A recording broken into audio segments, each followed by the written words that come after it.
तर कहाणीच्या सुरुवातीला डेन, बेकी आणि हंटर हे तिघही मित्र माउंट क्लाइम्बिंगसाठी गेलेले असतात.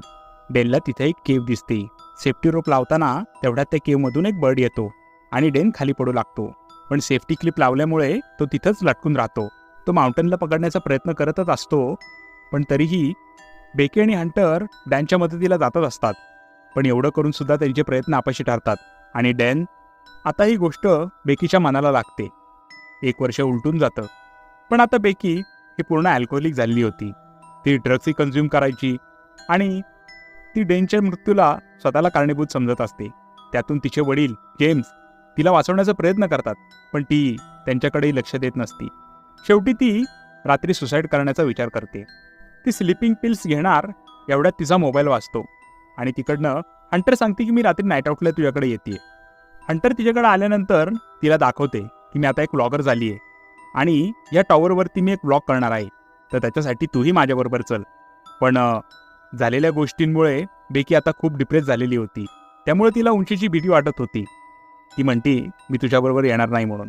पण तरीही हंटर तिला यातनं बाहेर पडण्यासाठी स्वतःवर चलण्यासाठी इन्सिस्ट करते. रात्रभर विचार केल्यानंतर बेकीला वाटतं आता आपल्याला मूव्ह ऑन व्हायला पाहिजे.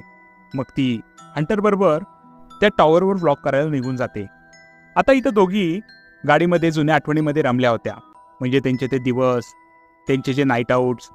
आणि तेवढ्यात एका फोटोमध्ये तिला हंटरच्या खांद्यावरती कोणाचा तरी हात दिसतो.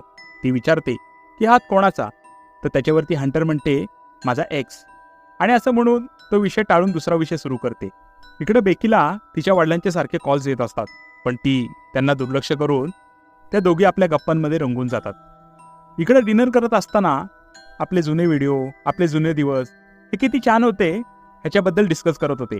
तेवढ्यात ती बघते की त्या टॉवरकडे, या टॉवरवरती त्यांना व्लॉग करायचा होता. तो खूप उंच होता आणि ती बघून बेकी थोडी कॉन्शियस होते. आता त्या दोघी सकाळी त्या टॉवरच्या दिशेने निघू लागतात. इकडं हंटर व्लॉग करायला सुरुवात करते आणि व्लॉग करत असताना ती तिच्या मैत्रिणीलाही तिथे इंट्रोड्यूस करते आणि तिच्या फॉलोअर्सना सांगते की असा व्लॉग आत्तापर्यंत तुम्ही कधी बघितलेलाच नाही. आणि ते त्या टॉवरच्या गेटपर्यंत येतात. तो रिस्ट्रिक्टेड एरिया असतो, पण तरीही ते वॉल कंपाऊंड पार करून त्या टॉवरच्या दिशेने निघू लागतात. तिथं बघतात की गिधाडं एका प्राण्याला खात होती. हंटर त्याचाही व्हिडिओ बनवून आपल्या फॉलोअर्सना शेअर करते आणि त्याला कमालीचे लाईक आणि व्ह्यूज यायला लागतात. असं करत असताना त्या दोघी बरोबर त्या टॉवरच्या फ्रंटला येतात. ज्यावेळी बेकी या टॉवरची उंची बघती ती जवळजवळ 2000 फूट होती. बेकी हंटरला सांगते की मी व्लॉगिंगला येणार नाही म्हणून, कारण की आधीच तिला उंचीची भीती बसलेली होती आणि त्यात डेनचा झालेला तो इन्सिडन्स. पण तरीही हंटर तिला मॅनिप्युलेट करून आपल्याबरोबर चालायला लावते आणि सेफ्टी बेल्टचा वापर करून हंटर तो टॉवर चढायला लागते. तिच्या मागं हिम्मत करून बेकी वरती जाऊ लागते. तेवढ्यात टॉवरचे नटबोल्ट हलू लागतात. टॉवर एवढा जुना होता की गंज चढल्यामुळे शिडीचा बार बेकीच्या हातातच येतो. पण बेकी याच्याकडे दुर्लक्ष करत पुन्हा वरती चढू लागते. हंटर ही पूर्ण जोशामध्ये पुढे जात होती. टॉवर हा जवळजवळ 2000 फीट उंच होता. त्यामुळं क्लाइम्बिंगला वेळ तर तुम्ही समजू शकता. मध्ये मध्ये थांबून ते पाण्यासाठी आणि खाण्यासाठी ब्रेक घेत होते. एवढं करून आता हंटर आणि बेकी पुन्हा क्लाइम्बिंगला सुरू करतात. पण इकडं बेकीच्या मनामध्ये टॉवरबद्दल काही शंका येत होत्या, कारण टॉवर हा जुना होता, गंज चढलेला होता. त्याचे स्टेअर्सही मध्ये मध्ये हालत होते. ती हंटरला क्लाइम्बिंग थांबून आपण खाली जाऊ असं सांगत असते, पण हंटर तिला मॅनिप्युलेट करून पुन्हा वरती चढायला सांगते. आता तर टॉवरचा सर्वात अवघड पार्ट चालू होतो आणि जसे त्या टॉवरच्या त्या अवघड पार्टला ते क्रॉस करतात तसं वाऱ्याचं प्रेशर हे वाढतच चाललेले होते. आता हंटर तिला चेअरअप करून हा फक्त शेवटचा टप्पा आहे, त्यामुळे तिला वर यायला सांगते. आता बेकी हिम्मत करून वरती जाऊ लागते. पण किती गेलं तरी तो टॉवर जुनाच होता. आता तिचे नटबोल्टही उत्तर देत होते, पण तरीही त्याच्याकडे दुर्लक्ष करत हंटर शेवटचा टप्पा अचीव करते. पण तेवढ्यात शेवटचा नटबोल्टही तिथं पडलेला आपल्याला दाखवलाय आणि त्या दोघीही टॉवरच्या वरती उभं राहून स्वतःच्या सेल्फीज घेऊ लागतात. ड्रोन शॉट घेऊन टॉवरचा व्ह्यू शूट करू लागतात आणि त्याच्यानंतर हंटर तिला सांगते की आता मी काही स्टंट करते आणि तेही तू ड्रोन शॉटमध्ये आता शूट कर. आता ती बेकीलाही स्टंट करायला सांगू लागते. पण इथं बेकी नाही म्हणते. ती म्हणते मी इथपर्यंत आले तेच खूप आहे. पण तरी हंटर पुढं त्याला मॅन्युप्युलेट करून स्टंट करायला सांगते आणि मग बेकीही स्टंट करते. तो स्टंट फोनमध्ये कॅप्चर केल्यानंतर सर्वात महत्त्वाची गोष्ट, बेकी डॅनच्या अस्त्या बॅगेतून बाहेर काढते आणि आयुष्यामध्ये मूव्ह ऑन व्हायचं सांगून त्या अस्त्या तिथंच विसर्जित करते. दोघी डॅनच्या आठवणींनी तिथे रडू लागतात. पण दोघी एकमेकांना चेअर करतात आणि आता टॉवरवरून उतरायची तयारी करू लागतात. सेफ्टी रोप बांधल्यानंतर सर्वात पहिल्यांदा बेकी खाली उतरते. पण ती स्टेअर तिचं वजन झेलू शकत नाही आणि पण सेफ्टी डोर लावली असल्यामुळे हंटर तिला वरती खेचते आणि वरती आल्यानंतर ते दोघी वेड्यासारखे हसू लागतात. पण ज्यावेळी त्या खाली बघतात त्यावेळी त्यांना लक्षात येतं की आपण कुठल्या अडचणीत फसलोय ते. आता त्यांचं हसलं तर गायब होतं आणि त्याचप्रमाणे फोनमधलं सिग्नलही. आता दोघींच्याही फोनमध्ये सिग्नल नव्हता, त्यामुळे मदत तर लांबच. हंटर बेकीला म्हणते स्टेअरचा आवाज कोणीतरी ऐकला असेल, आपल्या मदतीला कोणतरी येईल. तेवढ्यात तिथं हंटरला दिसतं की टॉवरच्या बॉक्समध्ये दुर्बीण आणि फ्लेअर गन होती. पण आता दिवसात त्या फ्लेअर गनचा काही उपयोग नव्हता.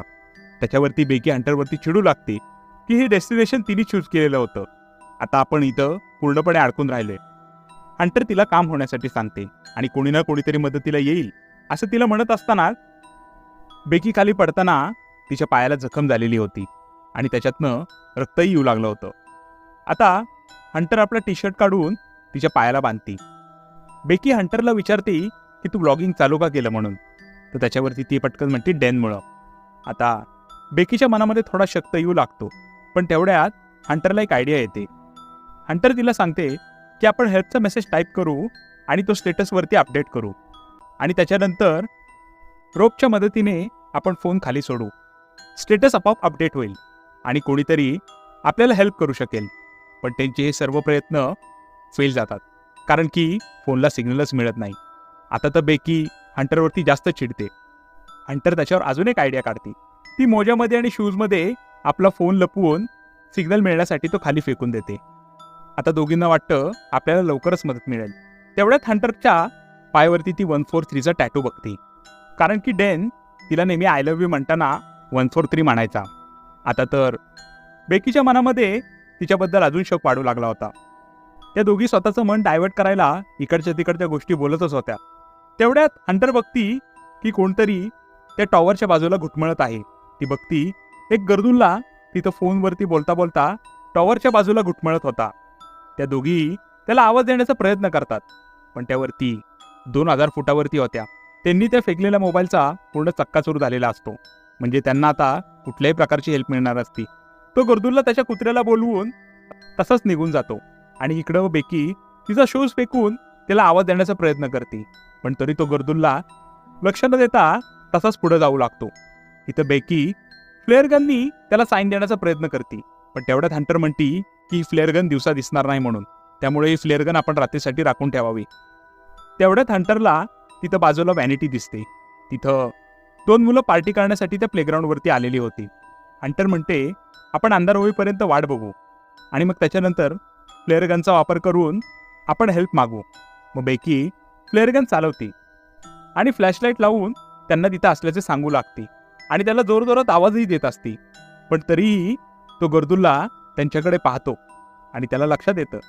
तो लगेच बाजूला असलेल्या त्यांच्या कारच्या जवळ जातो आणि तिथं चेक करू लागतो. त्यांना वाटतं की आता आपल्याला हेल्प मिळेल. पण ते दोघं अट्टल गुन्हेगार होते. ते त्यांची गाडी चोरून तिथनं निघून जातात. आता त्यांना वाटतं की गाडी नेली तर नेली, पण आपल्याला हेल्प केली असती तर काय झालं असतं. तेव्हा बोलता बोलता ती एकदम त्या टॅटूबद्दल विचारते. ती म्हणती की माझं अफेअर हे डेनबरोबर होतं. 6 महिने आम्ही एकमेकांना डेट केलं, पण तो तुझ्यावरती माझ्यापेक्षा जास्त प्रेम करत होता, त्यामुळे त्यांनी ब्रेकअप करून टाकलं. आता ही गोष्ट बेकीला कळल्यानंतर तिला अजून धक्का बसतो की माझा बॉयफ्रेंड हा माझ्या बेस्ट फ्रेंडबरोबर मला चीट करत होता. पण या गोष्टीचा आता विचार करून कोणालाही फायदा होणार नव्हता, कारण की लवकर त्यांना या सिच्युएशनमधून निघायचं होतं. आता त्यांना या टॉवरवरती मोजून 24 तास झालेले होते. आता त्यांना भूकही लागलेली होती, तहानही लागलेली होती. पण हंटर म्हणती आता याच्यावरती एकच उपाय. मी रोपच्या मदतीने त्या डिशवरती जाते आणि आपली पुढची बॅग मी वरती घेऊन येते. होतं तर त्याच्यामध्ये रिस्क, पण त्याच्याशिवाय आता त्यांच्याकडे पर्याय नव्हता. पण तिथं गेल्यानंतर हंटरला ती रोप छोटी पडते आणि मग ती रोप सोडून त्या डिशवरती जंप करते. बॅग हातात आल्यावर सर्वात पहिल्यांदा ती पाणी पिते. पण आता वरती जायचं कसं? सेल्फी स्टिकच्या मदतीने ती बॅग त्या रोपलावरती लटकवते आणि स्वतःही जंप घेते. आता बेकी तिला वरती वरती ओढू लागते. पण रोपवरती चढणे हे एवढं सोपं नव्हतं आणि थोड्या वरती जातात तिचा हात घसरून, कारण की आता दुसऱ्या वेळी झालं होतं. पहिल्यांदा तिने डेनला गमावलं होतं, आता तिला तिच्या बेस्ट फ्रेंडला गमवायचं नव्हतं. मग तेव्हा ती खाली बघते तर तेव्हा हंटर ही त्या बॅगला लटकलेली होती. ती वेळ न गवसता तिला वरती ओढू लागते आणि असं करता करता हंटर वरती पोहोचते. त्या बॅगेतनं ड्रोन काढून त्याच्यावर हेल्प आणि आपली लोकेशन लिहून बाजूच्या हॉटेलमध्ये तो पाठवण्याचा प्रयत्न करतात. पण बॅटरी लो असल्यामुळे ते पुन्हा त्या ड्रोनला स्वतःकडे बोलवून घेतात. आता चार्ज तरी करणार कसं, म्हणून ते रात्र पुन्हा त्या टॉवरवरती घालवू लागतात. तेव्हा बेकीला एक भयानक स्वप्न पडतं. हंटरची बॉडी काही गिधाडं खात होती आणि तेव्हाच ती त्या स्वप्नात तो जागी होते आणि वरती त्या लाईटकडे बघते. सकाळ झाल्यावरती तिच्या डोक्यामध्ये आयडिया येते की त्या लॅम्पच्या मदतीने आता आपण आपला ड्रोन चार्ज करू. म्हणून ती वरती लॅम्पवरती चढते. पण तो चार्जर हा त्याच्या लॅम्पच्या होल्डरमध्ये हलका बसत असतो, त्यामुळं ती त्या होल्डरला बरोबर प्रेस करून ठेवते. आणि असं करता करता जोपर्यंत तिचा ड्रोन पूर्णपणे चार्ज होत नाही तोपर्यंत ती तशीच थांबते. हंटर तिला खालून नेहमीसारखं चेअर करत होती, पण तेवढ्यात गिधाडं येऊन तिला टोचे मारू लागतात. त्या अटॅकमध्ये तिच्या हातनं तिची बॅगी खाली पडते. पण सर्वात महत्त्वाचा आता ड्रोन होता, त्यामुळं ती ड्रोन फुल चार्ज करून पुन्हा खाली येते आणि ड्रोनच्या मदतीने हेल्पचा मेसेज हॉटेलला पोहोचवत असतात. तेवढ्या ट्रकमध्ये येऊन आता तर त्यांना ड्रोनमधून काही दिसत नव्हते. ही त्यांच्याकडची शेवटची होप होती. आता तीही नाहीशी झालेली होती. आता काय करणार, म्हणून त्या दोघी विचार करत बसलेल्या होत्या. तेवढ्याच समोरून त्यांना स्ट्रोम येताना दिसते. आता बेकी हंटरला म्हणते की आपण आता इथनं निघू शकत नाही. मे बी हे आपल्या आयुष्यातील शेवटचे क्षणही असू शकतील. आणि डॅनच्या तुझ्या अफेअरबद्दल असं म्हणत असताना गिटार त्या लॅम्पवरती येऊन बसतो आणि बेकी बघती की हंटरच्या पायामध्ये शूज नव्हता. तर ती म्हणती की तुझ्या पायामधला दुसरा शूज कुठे आहे? तर त्यावरती एक मोठी गोष्ट रिव्हील होते. जेव्हा हंटर खाली पडली तेव्हाच त्या डिशवरती पडून तिचा मृत्यू झालेला होता आणि आत्ता ती हंटरला फक्त हॅल्युसिनेट करत होती. म्हणजे ती त्या टॉवरवरती एकटीच होती. म्हणजे इतका वेळ ती एकटीच सर्वाईव्ह करत होती. आता ती तिच्या वडिलांसाठी एक व्हिडिओ मेसेज रेकॉर्ड करते आणि त्यांना सांगती की मला घरी यायचं आहे म्हणून. आता वडिलांची किंमत कळते आणि इथं वडील तेही बेकीला शोधतच होते. आणि ह्या विचारामध्ये जेव्हा बेकी झोपलेली असते तेव्हाही गिधाड तिच्या जवळ येतो आणि तिच्या जखमेतनं मांस खाऊ लागतो. बेकी त्या गिधाडाला बघती आणि रागाच्या भरात त्या गिधाडाचं हेड क्रश करून त्याला मारून टाकते. आता तर तिच्याकडं फूड पण होतं आणि जेवल्यामुळं तिच्यामध्ये थोडी होप आली. आता ती खाली उतरली आणि सर्वात पहिल्यांदा हंटरला ती सॉरी म्हणाली. तिच्या वडिलांना हेल्पचा मेसेज लिहून तिने तो मोबाईल शूजमध्ये लपवला. पण आता तिने तो शूज खाली फेकण्यासाठी हंटरच्या डेड बॉडीचा वापर केला. बेकीच्या वडिलांना तसा मेसेज मिळतो तसं लगेच ते पोलिसांना फोन करतात आणि त्या लोकेशनला येऊ लागतात. लोकेशनला आल्यानंतर त्यांना पहिल्यांदा दिसतं की तिथे एक डेड बॉडी पडलेली होती. त्यांना वाटतं की आपली मुलगी सर्व्हाइव्ह नाही करू शकली. तेवढ्यात त्यांना बेकी दिसते. बेकी त्यांच्या जवळ येते आणि त्यांना मिठी मारते आणि इथंच मूवी बूम. या हॉलिवूडच्या मूवीचं नाव होतं फॉल. फॉल म्हणजे पडणे किंवा पडताना स्वतःला सांभाळणे असा या पिक्चरमध्ये त्याचा अर्थ होता. ही एक सर्व्हायवल थ्रिलिंग मूवी होती.